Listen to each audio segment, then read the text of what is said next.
Thank you. So I'm going to ask Dr. Taisha Caldwell, to come to the podium to introduce our speaker. It's only fitting that she does because she's probably his #1 fan.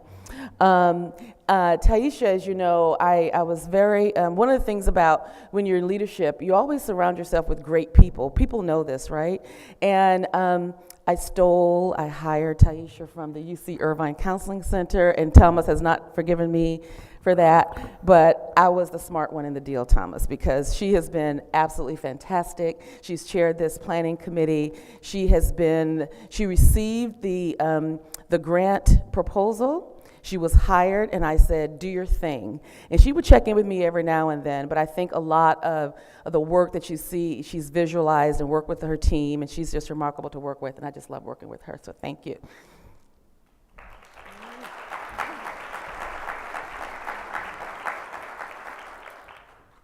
Good morning. Great, I am so excited to be here today as student mental health grant manager, as well as the chair of this conference. All of you are looking beautiful this morning, and I am so excited to be able to introduce our keynote today. And I'm going to jump right into that. So, for the past 53 years, Dr. White has enjoyed a distinguished career in the field of psychology and mental health as a teacher, mentor, administrator, clinical supervisor, writer, consultant, and practicing psychologist. He is currently Professor Emeritus of Psychology and Psychiatry at the University of California, Irvine, where he spent most of his career as a teacher, supervising psychologist, a mentor, and the Director of Ethnic Studies and Cross-Cultural Programs. I will also note that he was the founder of the Counseling Center at the UC Irvine campus. Dr. White received his PhD in clinical psychology from Michigan State University in 1961. On May 10th of 2007, he received an honorary degree, Doctorate of Laws, from the University of Minnesota, which is the highest award conferred by the University of Minnesota, recognizing individuals who have achieved acknowledged eminence in cultural affairs, in public affairs, or in a field of knowledge and scholarship. Moreover, on May 24th, 2008, he was inducted into the San Francisco State University Hall of Fame as Alumnus of the Year. Dr. White has authored several papers and books. To name a few: The Psychology of Blacks, The Troubled Adolescent, Black Man Emerging, Facing the Past and Seizing the Future in America, and Building Multicultural Competency, Development, Training, and Practice. He is a pioneer in the field of Black psychology and affectionately referred to as the godfather of Black psychology by his students, mentees, and younger colleagues. I think some of his peers as well. His seminal article in Ebony magazine in 1970, Toward a Black Psychology, was instrumental in beginning the modern era of African American and ethnic psychology. In addition to his teaching and research, Dr. White has been a practicing psychologist and consultant. He has served as a supervising psychologist and staff affiliate psychologist to 5 hospitals, 3 clinical practices in Southern California. He has also worked as a consultant for school districts, universities, private organizations, drug prevention programs, and government agencies. Dr. White was appointed to the California State Psychology License Board by Governor Edmund G. Brown, Jr., and served as chairman for 3 years. He is currently a member of the Board of Trustees the Board of Trustees to the Menninger Foundation in Houston, Texas. I also want to acknowledge personal note that Dr. White is known for mentoring psychologists that are diverse psychologists all across the country, which is how I came to meet him. And I could go on and on and on about all of the amazing things that he's done, but I think what maybe you'll appreciate most is for me to pass this introduction on to all of you. And so with that, I want to introduce our keynote, the one, the only, Dr. Joseph White.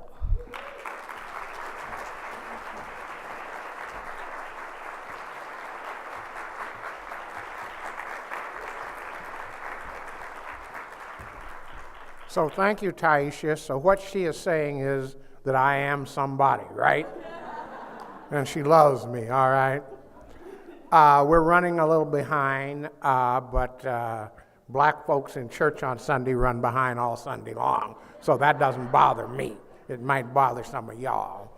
But I want to take 2 minutes of my precious time to have you get up, stretch, and walk around this room, and as Tom Parham said, meet somebody from some other campus that you don't know. So you got 2 minutes, all right? So the human attention span is only 10 minutes long, and y'all have been sitting already for 33 minutes. So when you participate, the attention level goes up.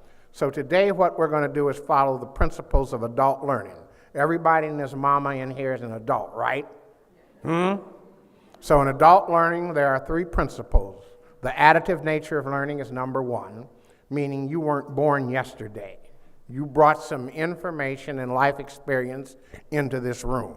Are you with me? Number 2 is participatory learning, which I already mentioned. I want you to share what you brought in here today in these workshops. Are you with me? So we're going to have interactive learning. Are you with me? And then I learned a new word last week. I heard a lady lecturing. I had finished my lecture early, and I like to eavesdrop. So I was listening at the back of her workshop, and for 4 times she said, the synergistic effect. And she kept saying it, the synergistic effect. And so I ran home and found an old psych dictionary in a trunk in my garage, and I looked up the word synergistic from synergism. And it means when you combine 2 forms of learning and come out with a 3rd result, right? So if you combine your experience base, you share today, then at the end of the day, there'll be a synergistic effect. Are you with me? All right, so that's where we're going. Now, the reason I was invited up here is because 2 people sitting up here were mentees or students of mine, and you can figure out who that was. I don't need to tell you. And one of them got an A in my class, so you know what I mean. He thinks of me and invites me because he feels bad that I'm sitting at home looking out the window all day long. Because I've been retired 20 years, and the biggest day of the month is when I get my Social Security check, right? So anyhow, that's how I come to be here. So what we're going to do today is talk about the past, the present, and the future. I'm the past, right? You all are the present, right? And the future. So we will combine all 3 of those for the synergistic effect. Are you with me? So now the past. She said, I've been a psychologist, Taisha said, for 53 years, right? But I was in training before I was a psychologist, right? So we're going to take you back 55 years, right, to my first experience in a counseling center at Michigan State in the good year of our Lord, 1959. Remember the past, the present, and the future. So the past for me starts in 1959. And I stepped into the counseling center at Michigan State University by what Dr. Krumboltz from Stanford University calls career happenstance. I was not supposed to be there. My degree is in child clinical, y'all. But be that as it may, career happenstance, I was called into the counseling center, which I'll tell you about later why I got there. But anyway, when I got there was no waiting list, right? 0. No waiting list. Some of y'all will have a waiting list by November 1, and some of y'all from the Cal State system already got our waiting list. Am I right or wrong? No waiting list. Number 2 is all we did was one-on-one counseling. You could get in right away and get a counselor, so we did one-on-one counselor. We didn't have groups, wellness, this and that. We just did one-on-one counseling, right? And 3, since we didn't have many clients, we went out searching for clients. We marketed ourselves. So we went to see friendly faces. You know, if they had a class on mental health in the psych department, 101A, applied psychology, we went there. We went to the School of Social Work. We went over there. We went to teacher ed, right? We went to ed psych, right? Recruiting clients, saying, y'all don't be scared of us, because back then, if you went into the counseling center, people looked on you like you was crazy, right? So we went and marketed ourselves, and what's that word? We demystified the process, right? At number 4, there was no such thing as multicultural training or counseling. Y'all have all heard that word, right? Up here on this panel, there was 5 multi-ethnics, not just multicultural, 5 multi-ethnics. Well, back there was no ethnics, multicultural in that counseling center from top to bottom, left to right. All white folks, top to bottom, left to right. Now, don't run out here saying I call white folks racist. I'm just describing what was there. I can count, all right? So how I come to go up there was, I'm supposed to be in child clinical, right? I'm doing my internship in my playroom in the psychology department with 9 and 10-year-old children. I had dolls, little baby monsters, horses, toys, and everything, and the children would play out their troubles, right?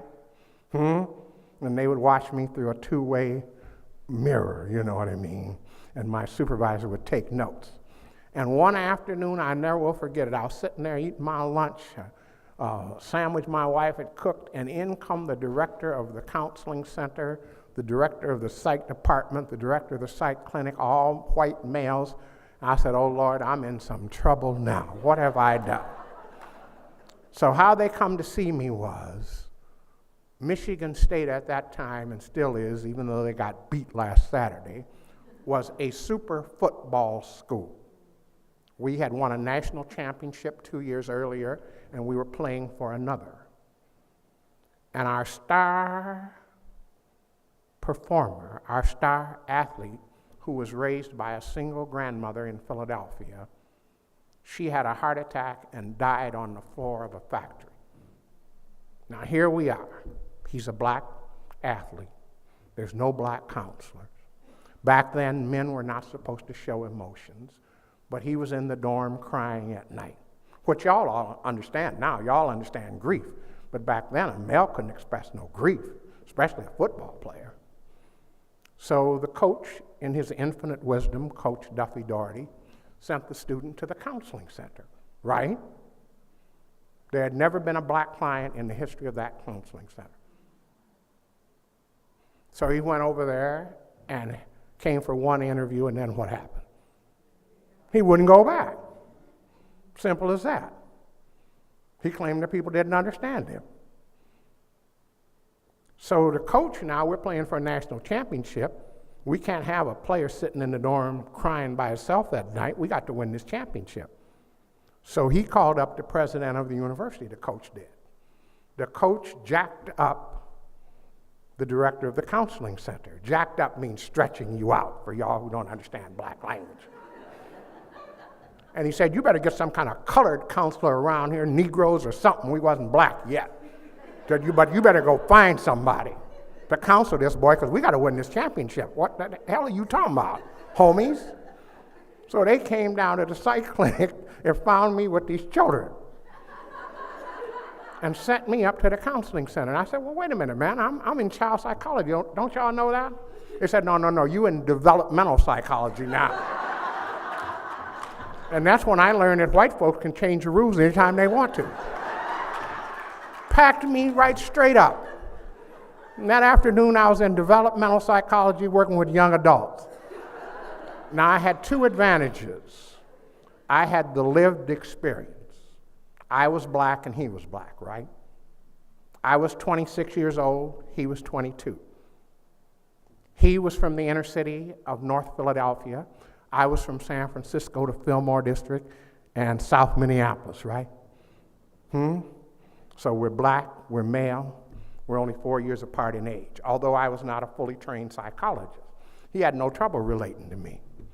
So the problem was, and we solved it, the supervisor was a good man, but he had never been around no black folks his whole life. Lee Erlandson, he was not a racist. He was a Swedish man born in a small town in Minnesota. No black folks there. He went to the University of Minnesota. There was 20,000 students at that school, less than 100 blacks. There was no black psych majors. There was no black graduate students, no black professors. So he was white all his life. And here he's got this black supervisee and this black client, right? So we had those old tape recorders, and you'd stop the tape recorder, and the teacher would listen, and then he would give you some feedback on what was being said, right? To advise you, right? So I remember about the fifth interview, Bill was his name, not his real name, that's a pseudo name. He's now in the Hall of Fame in the NFL, which started playing yesterday. He's retired. But anyway, he came in, and I could tell by the way he walked that something had changed. He seemed like he was getting his groove back, his mojo. Y'all ever heard of the mojo? He's got his mojo working, you know what I mean? Supervisor didn't know nothing about the mojo, you know. But anyway, he sat down, and he had gone to this party, and I figured even as an amateur psychologist that if you go to a party, you must not be in deep grief, right? You not be sitting in your dorm room crying, right? He's up at this party, right? And he said him and his homeboy, his road dog, was rapping on two boss sisters. I remember those exact words. I still have the tape. Rapping on two boss sisters. Now, y'all heard a gangster rap down there in Compton. Well, that wasn't even invented yet. So that's not what he meant. He wasn't doing no gangster rap. Rapping back in the old days was short for rhapsodizing. It means pre-romantic talk between two people who are of the opposite gender. Y'all. So I stopped the tape and I interpreted to him, you know what I mean, that he was rapping him and his homie on these two boss sisters. Now, what is a boss sister? A boss sister is a top of the line, 1959 now, black female who is well-groomed, well-dressed, articulate, and good-looking, y'all. Fine as May wine, y'all. So don't run around here now. Joe was talking about physical dimensions of women. I'm talking about 1959, what my client said. So get the story right and don't be gossiping on me. So I interpreted that to my supervisor. And then finally, what is this sister business? Is this some Freudian incestuous? No, man, you know what I mean? Hey, get up off of that, Lee, you know what I mean? This is just a young female, and a sister is a generic word for a black female, right? Not of your genetic family, of your social psychological family, right? So anyway, now let's fast forward to the year of our Lord, 2014. We now have a waiting list, right? You with me? We now have multicultural psychology. Are you with me? We now no longer do just one-on-one therapy, right? We got groups, wellness group, theme groups. We go over in the dorm and have a group. We go to the Women's Center and have a group. We go to the Black Cultural Center, Multicultural Center, have groups, you know what I mean? We got now mental health technology. We know how to teach problem-solving skills, coping skills, building up your self-confidence, relationship issues, family separation issues. We got all kind of technology, right? And we also now are trying to spread that technology. So those are the 5 things. Now let me go back over them. Waiting list. As I said before, there's a waiting list at every campus in these 3 systems. It is a privilege to get more than 5 one-on-one interviews. Am I right or wrong? Am I right or wrong? Mm-hmm. So now, but we've extended our range of services. Multicultural counseling. Everybody and his mama is into multicultural counseling. I went to the psych convention the other day. Have a big, thick program, that thick, and in the middle of the program is a whole section on multicultural counseling, right? And you can go there and you can learn about Native Americans, Chicanos, Mexican American, Black, Middle Eastern, or whatever. And y'all don't have any problem learning intellectual things.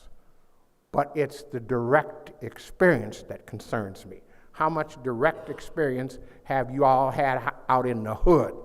You know what I mean? Y'all is only about 2 miles from the hood. Now, how many of y'all hung out there last night?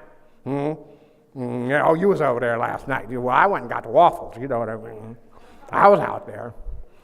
And how many of y'all have spent 3 or 4 weeks on a Native American Indian reservation working in the health center? You see what I mean? How many of y'all been up in the Central Valley with those kids, recruiting them, spending the whole summer getting them ready to come to Berkeley or UC Irvine or wherever? It's the direct experience that we need to now include in our multicultural training. But sitting in the classroom, y'all have no trouble going to these workshops and this and that, listening to Tom Parham talking about the black experience, what are the psychological themes. Y'all can recite them better than I can, right? Also now we've extended, as I said, the range of services. We have a wide range of services. We have groups, we've got theme groups. We had a group Tom ran over there at the Counseling Center at Irvine based on that singer Marvin Gaye, What's Going On? That was the name of the group, What's Going On, you know what I mean? A drop-in group. And then we would play Marvin Gaye the first 3 minutes, and then we'd get into some of everything. But we didn't announce it as a psychological group, you know what I mean? We called it What's Going On, and that's the way we got them in there, right? And then once we got them in there, everything else came out, right, Tom? What's going on? And we've developed all this mental health technology, and we've also shifted gears from a pathology model to a developmental model. That was mentioned up here this morning. We do not think these young people who come to see us are sick and mentally ill. We don't believe that, even though we have to fill out the paperwork because that's required.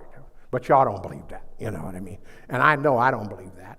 What I believe is they are trying to go through a transition from late adolescence into early adulthood. And in that transition, they meet a variety of challenges. Challenge to their self-concept, challenges that involve identity, challenges that involve intimacy, challenges that involve sexuality, challenges that involve body size, challenges that involve planning for a future that is rapidly changing in a rapidly changing society, and that's coming straight at them, straight at them. And what it does is it overloads their coping skills. When they come up to see us, it means they're stuck somewhere in trying to make that transition from late adolescence to early adulthood. They're stuck, and y'all is trying to help them get unstuck. And y'all also recognize that stress and conflict is not a bad thing. It is not a bad thing. It can motivate you to grow to the next level. When you left middle school and went to high school, that was a big old transition. And you weren't number one your first day in that high school. You was the littlest one, the youngest one, and maybe even the dumbest one. But 4 years later, you was king of the hill. You know, you had made the transition. You didn't even want to leave that high school. You know, you want to stay one more year because it was so good.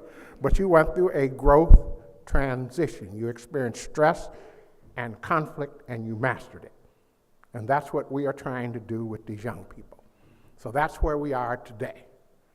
Now, Tom and others mentioned the future. Today, our concern must be for the future. I remember John Kennedy was down there at the Coliseum in 1960. I was a graduate student in Michigan State, but I watched that boy on TV, and he said, today our concern must be for the future.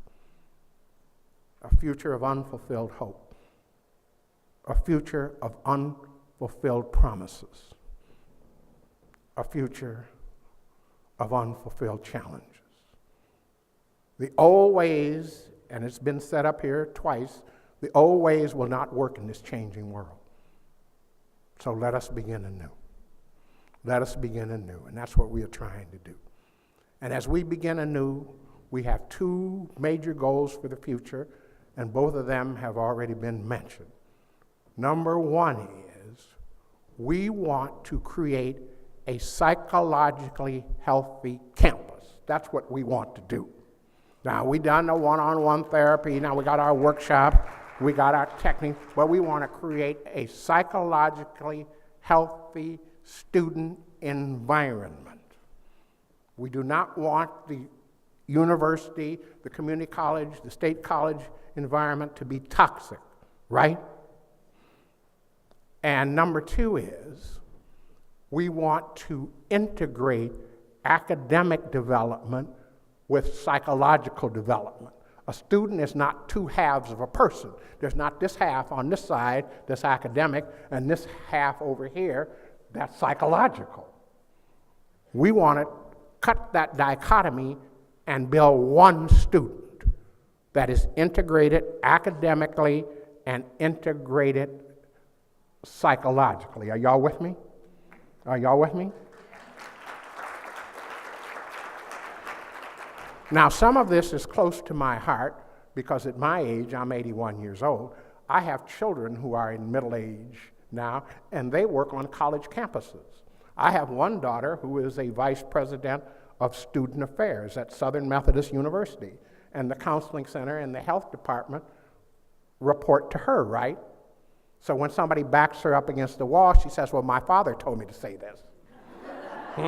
And I'll bring him down here. And they say, no, you leave your father in California. We don't want him down here in Southern Methodist, you know what I mean? That brother's crazy. Don't bring him down here. You know. Then I have another daughter who for 21 years was a faculty member at San Francisco State University and also an administrator. She was the Associate Dean of the College of Science and Engineering. And in her job as science and engineering, remember now we're talking about integrating academic and psychological, she would get the troubled students. The dean didn't want to deal with them, so they'd send them to her. And invariably, underneath the flunking out of the program and this and that was a psychological issue. An issue of a divorce, an issue of a parent dying, issue of got evicted from their apartment because they couldn't pay the rent, and on were a set of psychological issues. So she was what you call a first responder, right? But she couldn't send them right to the counseling center because the counseling center had a waiting list, right? So she had to keep seeing them till she could get them in the counseling center. So what we're trying to do as we move toward the future is create a psychologically healthy student body, and we want to integrate academic and psychological development. You with me? So now let me begin to wind up. Now, how are we going to do all that? To do all that, we need to do 5. We need to move from problem definition to problem solving. Number 2 is we need to come out of our silo and speak to people. Number 3 is we need to do what we're going to do at this conference, tighten up the model and the mental health technology as we move toward the future, so that we leave here with a plan. Number 4 is we want to continue these meetings, even though the grant may run out. We know how to do that. And number 5 is we want to create more PhDs in counseling psychology and more MFTs and social workers who have been trained to work with college-age students. Now, those are the 5 things. Now, let me go back over them. Moving from problem definition to problem solving. Now, sometimes, and I don't want to criticize y'all because I do it myself, y'all sit around talking about, ain't it a shame? Ain't it a shame we don't have no money? Ain't it a shame we don't have money enough to hire more mental health people? Ain't it a shame we don't have no physical space? Ain't it a shame, ain't it a shame, ain't it a shame? That's problem description. So we know what the problem is. I don't need to hear it no more. Now we have to move to problem solving. That's different from problem description. Problem solving, I get stuck sometime, but I remember what the Zen master told me. He told me sometimes you have to step back and take a fresh look at the same problem. You need to step back and let the truth pop out. Now, I've been complaining to Dr. Thomas Parham about the lack of black faculty at the University of California. 50 years ago, we started. The then chancellor called me. I was a young professor at Long Beach State and says, I want to hire some Negroes. And then he corrected himself, meant African Americans. I said, okay, you want to hire a Negro African American. 50 years later, less than 2% of that faculty is black. Now, that's a sin and a shame, as my grandmother used to say. So I've been complaining to Tom, and Tom told me, well, we got Prop 209, you can't do nothing about affirmative action, or this and or that. While I was complaining, the man who just got appointed chancellor on Friday, who was the acting chancellor provost, called me up on the phone. Said, I heard you used to work here. He said, I want you to come see me. So I went and saw him. I said, now look, I didn't confront him. I tried to be nice. I said, you know, I had the same conversation 50 years ago. And y'all damn moved the dial but 2% in 50 years, and another 50 years, that'll be 4%. I'll be dead and hopefully in heaven by that time. So I don't want to hear all this, but I tried to be nice. He served me a cup of coffee, and the lady gave me a cookie. So anyway. But anyhow, he said, well, look here, what we going to do? He told me this, and Tom came to the next meeting and showed it to Lisa. Lisa's around here somewhere. He said, we're going to push the envelope. That comes from test pilot language. The specifics of the airplane are in the envelope, what you're supposed to do with it, but sometimes you push the envelope, right, and take that plane where it ain't supposed to go. He said, we're going to push the envelope, and we're going to push 209 till somebody threatens to sue us. A fresh look. Am I right, Tom? He sat right up there, and he called Tom and Lisa and them later and said it in front of them because I didn't want to be the only one to hear the message. So now we're going to take a fresh look. And he sat up there, and he got appointed chancellor on Friday, so I'm going back up there to see him. All right?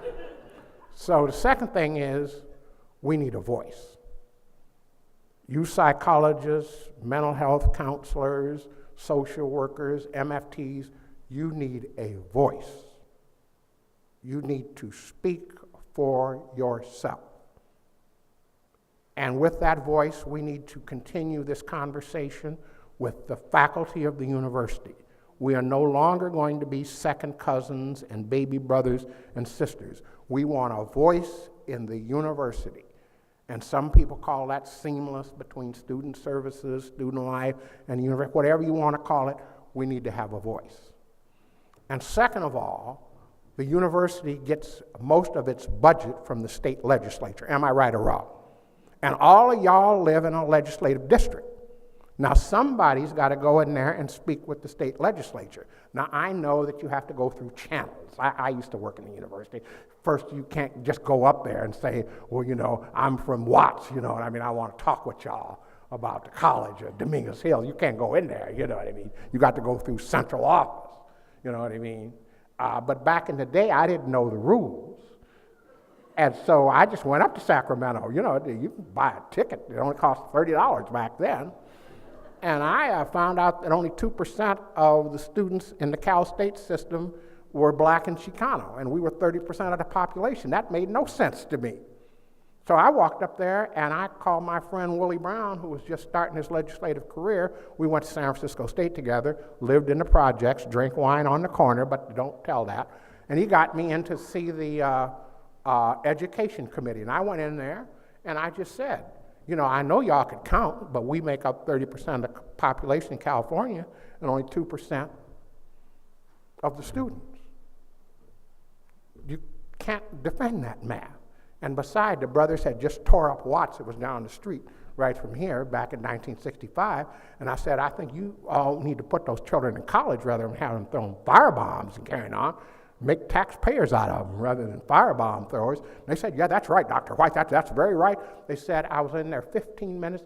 They said, send it out of committee with a due pass recommendation to fund the EOP program in the Cal State college system at that time. And since that time, that funding bill, 350,000 students have gone through the EOP program. One 15-minute conversation.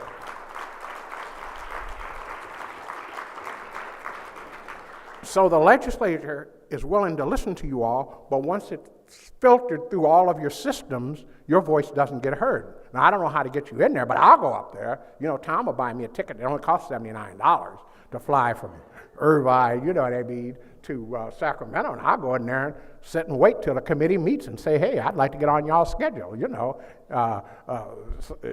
And then once you do something successful, people understand what you're doing. 15 years later, we wanted a medical school at Irvine. And we wanted to take over a raggedy-ass county hospital, right? And who did the people call from the regent's office but me? Because Willie Brown was chairman of the Ways and Means Committee. And they knew that I knew Willie from Michigan, not Michigan State, San Francisco State. And I will tell y'all something, but I don't want it to go outside of this room. My first wife was Willie's girlfriend. But anyway, and I wore his shoes in my wedding. But anyway, that's just, don't go outside of this room gossiping about that. We don't want gossip, you know what I mean? But anyway, they came through with $72 million. We got a big old medical school at Irvine. We took over the county hospital, which is now the University of California Medical Center. Am I right or wrong, y'all? A voice.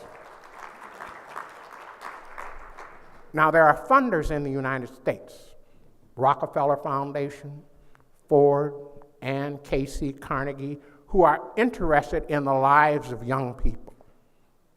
You all and your representatives need to keep speaking to those funders and getting some grants so that we can tighten up our model and spread it across the country. We are not the only university system, college system in the country experiencing this problem. And number 4 is we've got to continue this meeting. And we need to break the state up into 3 districts. There's Central California right, there's Northern California right, and there is Southern California, driving distance of your college. We need to point some subgroups and continue this work. And finally, it is a sin and a shame, and I'm going to look at Dr. Young, that we have 1 of 10 public universities in this big state that produces PhD counseling psychologists. That is a sin and a shame, all right? And don't tell me that 2 or 3 counseling psychologists from Santa Barbara can serve this whole 3-college system all by themselves. And when I visit counseling centers, most of the people trained were not trained by PhD programs at the University of California. They come from out of state. That's just the gospel truth, just like I come from out of state. I had to leave the state, go to Michigan, and then come back. And if the California State University system, rather the University of California, doesn't want to train them, let's move it down to the state university system. San Francisco State has 100 plus psychologists on that campus. Now, I know they can produce a PhD in counseling psych. I know that. So we go to the University of California and say, y'all got the master plan, we understand that. But if y'all don't want to produce a program that is needed by this state, then give it away, simple as that. So, as we now wind down, the past is the past, that's gone. The present is moving, and that will soon be gone. And you all are the future. Thank you, Jesus.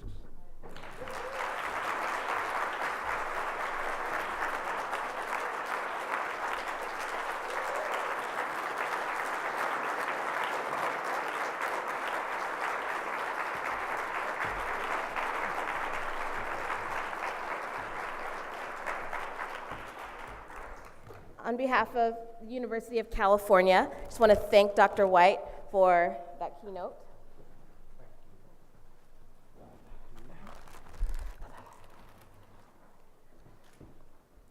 Dr. White just challenged everyone here to think about the future. And I want to just re-emphasize that we're asking all of you to do that. And we're going to ask you about that again at our closing session. So really put in some thought and talk to your colleagues about that as we move forward. I know we're a little behind schedule, but I don't want anybody to panic. We have a cushion built in, so the next session, the presenters, if you can just extend your presentation 10 minutes, and we'll be right back on schedule. Something else Dr. White mentioned is the state of California. And I know you see these Prop 63 and Cal Mesa logos on everything, and we're all partners with Prop 63 and the Student Mental Health Initiative. And so I just want to take a minute to acknowledge our funding for this conference. We actually have our grant director in the back of the room. Ask her to stand quickly, Ann Collentine.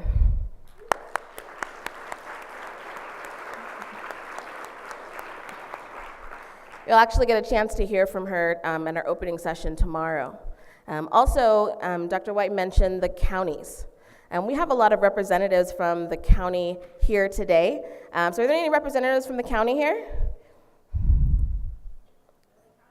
All right, thank you. There's a few, so let's give it applause. We appreciate your intention and partnership, and we hope to grow those over the next several years.